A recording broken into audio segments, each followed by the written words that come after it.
Sports world में आपको welcome कहेंगे। मैं हूं हित्सा इम्तियाज। एचपीएल पीएसएल में आज 2 मैचेस खेले जा रहे हैं। कराची में इस वक्त इस्लामाबाद यूनाइटेड और रावलपिंडी के दरमियान मैच जारी है और अभी कामरान गुलाम जो हैं वो आउट हुए हैं और इस तरह 2 खिलाड़ी जो है रावलपिंडी के आउट हो चुके हैं। अगर हम बात करें 137 का टोटल है और अभी तकरीबन 78 रन बना लिए हैं रावलपिंडी ने। इस्लामाबाद ने बैटिंग की जो दावत मिली और उसके बाद जो टोटल बनाया, हमें लग रहा है कि शायद कुछ एक ये छोटा है इस वक्त टारगेट, लेकिन एक वक्त ऐसा था जब लग रहा था कि शायद 100 रन भी ना बन सके। बहरहाल ये मैच जारी है, इस पर भी डिस्कशन करेंगे। इसके साथ साथ आज दूसरा और बड़ा मुकाबला लाहौर कलंदर्स और कराची किंग्स के दरमियान होगा। लाहौर की जीत इन्हें प्लेऑफ मरहले के करीब कर देगी, जबकि कराची किंग्स की फतह इनकी उम्मीदों को जिंदा रखेगी। गुज़श्ता रोज़ पेशावर ज़ल्मी ने कराची किंग्स को 7 विकेट से हराया था और दूसरे मैच में हैदराबाद किंग्समैन ने फेवरेट मुल्तान सुल्तान्स को 4 विकेट से हरा दिया था। स्टीव स्मिथ ने शानदार सेंचुरी बनाई, लेकिन उस्मान खान का बैट ऐसा घूमा कि उन्होंने पीएसएल की दूसरी तेज तरीन सेंचुरी बनाई है।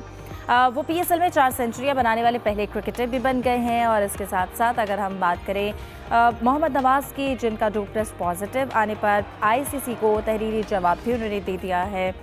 दूसरी तरफ पाकिस्तान हॉकी फेडरेशन ने प्लेयर्स को डोपिंग से आगाही का प्रोग्राम बनाने का ऐलान किया है और एशिया कप हॉकी अंडर 18 के शेड्यूल का ऐलान भी कर दिया गया है। ईरान की अगर बात की जाए, उन्होंने फीफा वर्ल्ड कप में अपनी टीम अमेरिका भेजने का बाकायदा ऐलान कर दिया है। टॉपिक्स आपके सामने है डिस्कशन के लिए। मेरे साथ मौजूद हैं जाहिद मकसूद साहब, मोहम्मद यूसुफ अंजुम और सलीम खालिक साहब, और हमारे साथ नेशनल स्टेडियम से कराची में मौजूद होंगे जुबैर नज़ीर खान। आप सबको वेलकम कहूँगी प्रोग्राम में और उम्मीद करते हैं आप लोग खैरियत से होंगे। सबसे पहले सलीम साहब आपसे आगाज़ करती हूँ। अभी जो मैच चल रहा है आप उस पर क्या बताएंगे? अभी इस वक्त एक चौका भी है जो मारा गया है। हमें लग रहा है रावलपिंडी जो है वो कुछ हमें अच्छी पोजीशन में दिखाई दे रही है। 10 ओवर्स का खेल मुकम्मल होने जा रहा है और 83 रन बन चुके हैं अब तक। थोड़ा साउंड का इशू है, लेकिन मुझे लग यही रहा है, आपने मुझसे सवाल पूछा है। बिल्कुल ऐसा है, मैंने आपसे पूछा है और अभी मैच पे जी, क्योंकि बहुत सारे जो पान की दुकानें हैं वहाँ के बाहर एक बोर्ड लगा हुआ था कि रावलपिंडी की फतह तक उधार बंद है। मेरे ख्याल है आज उनको निकाल कर फेंकना पड़ेगा उसको। और आज रावलपिंडी की टीम का जो एक जमूद था ना जीतने का, वो ख़त्म हो जाएगा। और इस्लामाबाद की बैटिंग आज बिल्कुल समझ से बालातर नज़र आई। जिस तरह वो खेले, 30 रन पर उनकी 3 विकेटें गिरी और उसके बाद वो बिल्कुल सेट नहीं हो पाए, वक्फे से विकेटें गिरती रही। आमिर बहुत अच्छी आज बॉलिंग कर रहे थे और हम उनको काफ़ी क्रिटिसाइज़ भी करते रहते हैं, लेकिन नो डाउट आज उन्होंने अच्छी बॉलिंग की, साथ ने भी अच्छी की। तो परफॉर्मेंस बॉलिंग में बहुत अच्छी रही इनकी। और जब प्रेशर ना हो कि आपको तेज़ी से रन नहीं बनाने और अब टीम भी फारिग हो चुकी है इनकी, तो उसके बाद तो एक आइडियल प्लेटफॉर्म है। रिजवान को भी मिला कि भाई चलो आखिरी ओवर में भी बना लेंगे रन तो भी जीत जाएंगे अगर स्लो भी खेल के, तो वो भी एक पॉजिटिव फ्रेम ऑफ माइंड के साथ आए और अच्छी बैटिंग कर रहे हैं। कोई बहुत बड़ा अगर चेंज नहीं आया तो बज़ाहिर तो ऐसे ही लग रहा है कि ये लोग जीत जाएंगे आराम से। और एक जो चल रहा था सिलसिला कराची किंग की 9 शिकस्तों का रिकॉर्ड बराबर होने का भी एक खदशा था, वो एक डेंजर जोन से ये लोग निकल जाएंगे।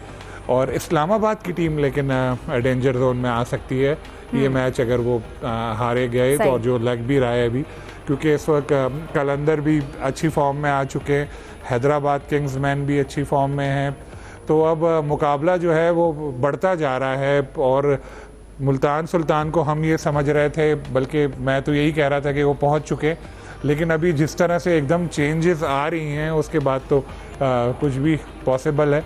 तो पीएसएल में एक बड़ा ही इंटरेस्टिंग सिनेरियो बन चुका है। इस वक्त सिर्फ बाबर आजम वो वाहिद कप्तान हैं जो पॉपकॉर्न खाते हुए आराम से मैच एंजॉय कर रहे होंगे। बाकी सबको फिक्र लगी होगी, कोई कैलकुलेटर लेके बैठा होगा, कोई दुआ कर रहा होगा ये इससे हारे, ये उससे हारे, इसको हम ऐसे हरा दें। तो बड़ी इंटरेस्टिंग सिचुएशन है। इवेंट अब इख्तितामी मराहिल में आ गया है, लेकिन इंटरेस्ट एक बिल्ड हो रहा है उसमें और बरकरार है, ये बड़ी बात है। बिल्कुल, और जो कैलकुलेशन है इस वक्त प्ले ऑफ मरहले के लिए वो काफ़ी बढ़ गई हैं। जुबैर, आपकी जानिब आती हूँ, बताइएगा इस वक्त अगर आप स्टेडियम में मौजूद हैं, मैच भी देख रहे हैं, तो बताइएगा आज कहा जाए रावलपिंडी के हवाले से। बड़ी देर कर दी मेहरबान आते, एक उन्होंने अपनी शिकस्त का जो एक जमूद था वो तोड़ा है, आज वो ज़रा जीत की तरफ हमें लग रहा है, जा रहे हैं, तो क्या लग रहा है इस वक्त रावलपिंडी की टीम को देखकर, उनकी बॉडी लैंग्वेज को देखते हुए? देखिए, जिस तरह आज कराची में गर्मी पड़ रही है और इसी तरह से मैच में जो है गर्मा गर्मी का मुझे ऐसा समा नजर आ रहा है। जाहिर है कि आपने देखा कि एक छोटे स्कोर को टारगेट को अचीव करने के लिए कोशिश कर रही है टीम, और मुझे तो यही लगता है कि रावलपिंडी, जैसे सलीम साहब ने भी कहा, तो रावलपिंडी जो है कल के मैच की तरह, जैसे कल का मैच का रिजल्ट आया था कि अपसेट हुआ था, इसी तरीके से ये भी अपसेट होगा और रावलपिंडी जो कि कामयाबी को तरसी हुई थी इस मैच में इस्लामाबाद को डिफीट करने में कामयाब होगी। लेकिन लगता यह है कि मैच जाहिर है कि जैसे गर्मी की शिद्दत बढ़ती चली जा रही है, तो आगे चलकर मैच होगा, क्रूशल होगा और रिजल्ट आया और बहुत टफ मैच होगा। और एक्सपेक्टेशन यही है कि रावलपिंडी जो है वो भी कामयाबी से हमकिनार होगा। लेकिन जाहिर है कि उसकी रावलपिंडी की कामयाबी बेमायने कामयाबी होगी कि लगातार शिकस्तों के बाद जो है अब एक कामयाबी मिली है, तो जाहिर है कि फाइनल 4 से तो बाहर हो चुकी है। लेकिन ये कि अब टॉप की जो टीमें हैं उनमें जो है असल मुकाबला होगा। लेकिन लाहौर कलंदर का जब आज कराची से मुकाबला हुआ तो वो एक्चुअली कांटेदार मुकाबला कहा जा सकता है। तो कराची का मुकाबला तो ये वन साइडेड है और इस्लामाबाद जो है अगर इसे विन करती है तो उसके लिए बहुत इजी हो जाएगा आगे चल के। जी सही। अच्छा, ये भी बताइएगा, अगर हम आज पिच के हवाले से बात करें, आपको लगता है कि जिस तरह से इस्लामाबाद यूनाइटेड की आज बैटिंग थी, पिच हमें लग रहा है कि शायद आज बैटिंग फ्रेंडली नहीं थी, या फिर इस्लामाबाद हमें उस तरह से अपनी परफॉर्म करती दिखाई नहीं दी? इसके साथ साथ क्योंकि अगर हम पावर प्ले की बात करें तो 2 विकेट्स 30 रन, तो क्या आज मसला लग रहा है इस्लामाबाद की टीम में? देखिए, कराची की अगर विकेट की बात करें तो मैं समझता हूँ जैसे कराची का मौसम रंग बदलता है, इसी तरह से विकेट भी तब्दील की गई है। इससे पहले आपने देखा कि जो ऑस्ट्रेलियन विकेट थी उसके ऊपर जो है पिच जो थी उसके ऊपर डिफरेंट रिजल्ट आया, और आज जो है ये लगता यही है कि पिच एक मरतबा फिर तब्दील की गई है, जिसकी वजह से जो है बॉलर्स हावी रहे और बैटर्स को जो है नाकामी का सामना करना पड़ा। अब आगे देखना ये कि वो मौसम जैसे जैसे शाम को ठंड होगी और ठंडी हवा चलेगी तो उससे जो है बॉलर्स जो है वो किस तरीके से अपने स्कोर को डिफाइन करते हैं। लेकिन मुश्किल तो यही नजर आ रही है कि इस्लामाबाद जो मुश्किलात का शिकार है और रावलपिंडी कामयाबी की जानिब रवा दवा है। अच्छा जुबैर, हमारे साथ ही रहिएगा। जाहिद साहब, आपकी जानिब आती हूँ। हम अगर इस्लामाबाद यूनाइटेड के हवाले से बात करें, जिस तरह से कैलकुलेशन चल रही है प्लेऑफ मरहले के लिए, क्या लगता है इस मैच के रन रेट का भी काफ़ी प्रेशर होगा उन पर, जिस तरह से उन्होंने आज परफॉर्म किया?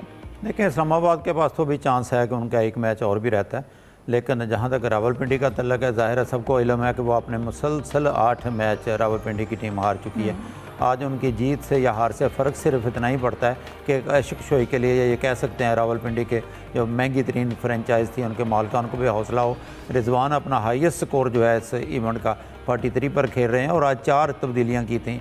अक्सर जो है मीडिया भी और हमारे बहुत से साथी साबिक टेस्ट क्रिकेटर भी ये कह रहे थे अब्दुल्ला फजल को लाजमी शामिल करें, लेकिन बदकिस्मती से वो पहली गेंद पर आउट हो गए। लेकिन कामरान गुलाम को बाहर बिठाना बहुत ही अचंभे वाली बात थी। नेशनल T20 बहुत अच्छा खेले, काज़िम ट्रॉफी बहुत अच्छा खेले, कामरान गुलाम का बाहर बैठना बनता ही नहीं था और आज बहुत अच्छा खेले, 42 रन बनाकर थोड़ी देर पहले आउट हुए हैं।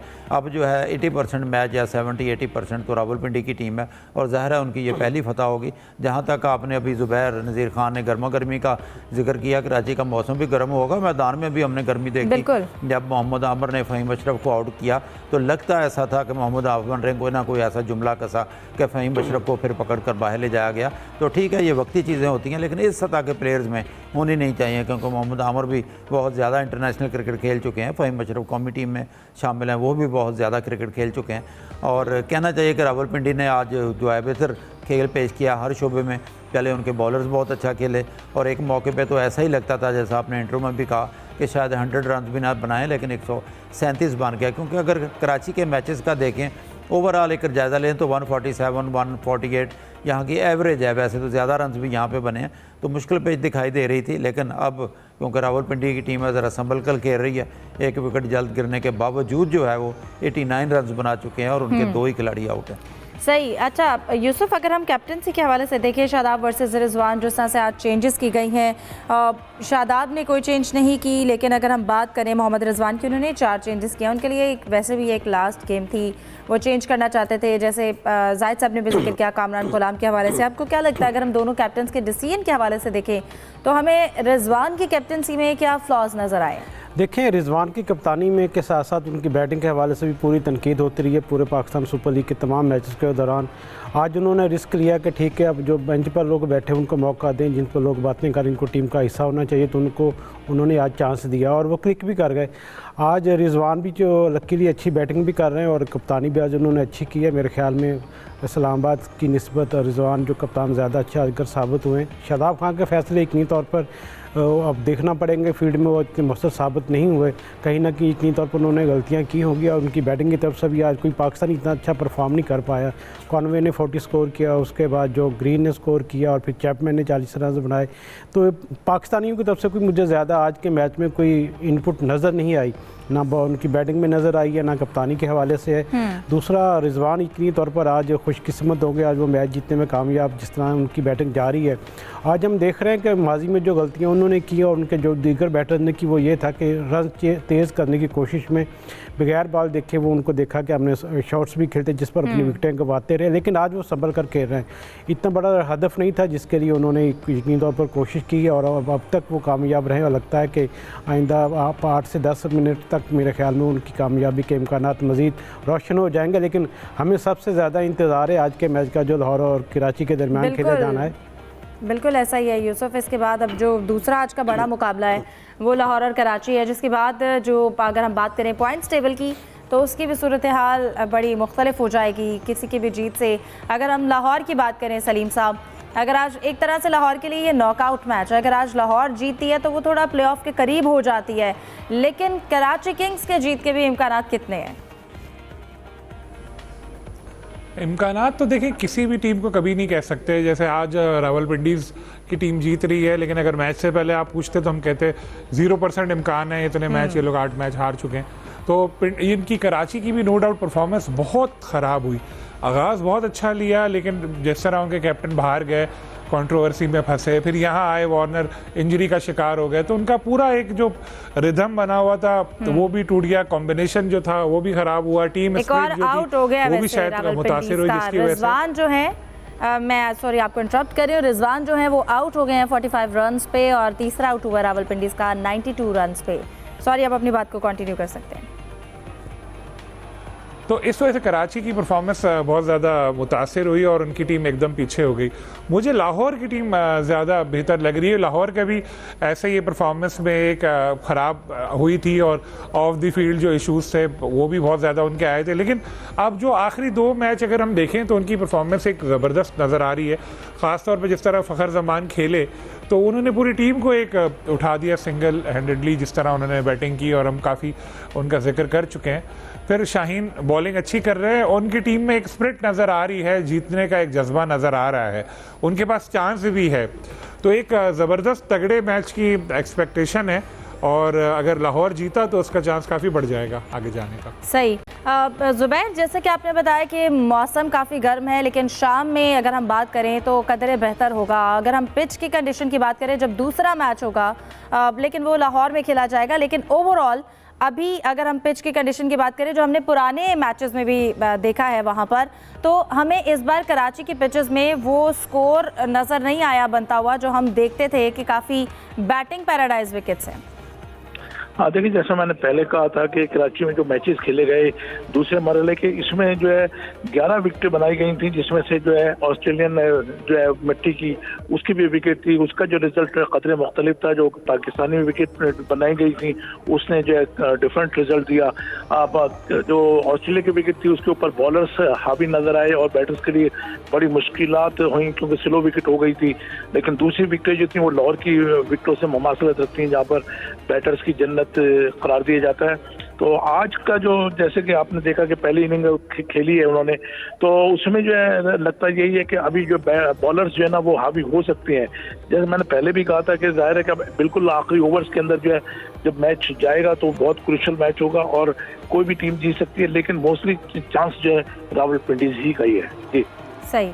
जाहिद साहब, हम लाहौर और कराची की अगर हम दोनों के बॉलिंग अटैक की बात करें, आपको क्या लगता है बॉलिंग अटैक किसका बैलेंस्ड है? फिर हमने अगर बात की कि लाहौर अगर मैच जीती है तो वो प्लेऑफ के करीब है, लेकिन अगर कराची मैच जीतती है तो फिर जो हम पॉइंट्स टेबल की सूरत हाल देखते हैं, रन रेट की बात करें तो फिर क्या सिचुएशन होगी? लाहौर के अंदर से 8 पॉइंट हो चुके हैं क्योंकि 4 मैच जीते हैं और 6 पॉइंट्स हैं। कराची किंग्स के, लेकिन कराची किंग्स ने कल जिस किस्म के खेल का ठीक है जाहिद साहब, मैं यही आपसे भी इस चीज़ का जवाब लूंगी। और यूसुफ, आप इस हवाले से क्या बताएंगे, जो कैलकुलेशंस हैं हमारी पॉइंट्स टेबल की, अगर कराची जीतता है तो उस वक्त क्या होंगी? देखें हिफ्ज़ा, कराची की परफॉर्मेंस अगर देखी जाए तो मेरे ख्याल में उसके चांसेस कम होंगे आज के मैच में भी, क्योंकि वो मुसलसल 5 मैच हार चुकी। 4 मैच उसने अपनी सरजमीन पर कराची के ग्राउंड में हारे और 1 मैच वो यहाँ पर हार चुकी थी। और जो आखिरी मैच हुआ था उसमें यकीनी तौर पर कराची की टीम ने लाहौर को हराया था। इससे यकीनी तौर पर एक समझ सकते हैं दोनों के दरमियान एक अच्छा कांटे का मैच देखने को मिलेगा। लेकिन जो ओवरऑल बढ़ती अगर हम देखें तो लाहौर कलंदर की जो कम्बिनेशन है वो बेहतर दिखाई देता है। अब चूँकि डेविड वार्नर टीम में वापस आ गए हैं तो हो सकता है कि उनका जो कम्बिनेशन है पहले की निस्बत ज़्यादा अच्छा हो जाए। दोनों टीमों के दरमियान यकीनी तौर पर एक टफ मुकाबला होगा और दोनों टीमें ये अपना उनकी जो कम्बिनेशन है उस ठीक है काबिल है कि वो अच्छी परफॉर्मेंस देखकर अपनी टीम की कामयाबी में किरदार अदा करे।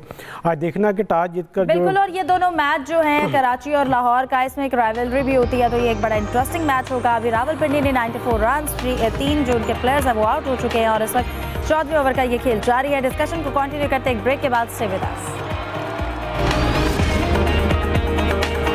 Welcome back. तो इस वक्त 3 ओवर्स का खेल जो है वो रह गया है रावलपिंडीज़ का और उन्होंने 126 रन बना लिए हैं। 4 खिलाड़ी जो हैं वो आउट हो चुके हैं और इस वक्त अगर हम रिमेनिंग स्कोर की बात करें तो सिर्फ 13 रन जो हैं उनको दरकार हैं।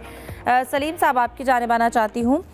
मैं नसीम शाह के हवाले से आपसे जानना चाहूँगी। उन्होंने अपने पहले 2 मैचेस खेले, फिर वो अनफिट हो गए, फिर उसके बाद वो दोबारा 6 मैचेस के बाद वापस आए और फिर से वो कह लें कि अनफिट है, इंजरी का शिकार है। क्या लगता है ये जो रिकरिंग इंजरी का इस वक्त पैटर्न चलता आता है, क्या वजह है, किसकी गलती कहेंगे, क्यों ऐसा हो रहा है? देखिए, जो लीग क्रिकेट होती है इस तरह की, उसमें आपको पैसे बहुत ज़्यादा दिए जाते हैं।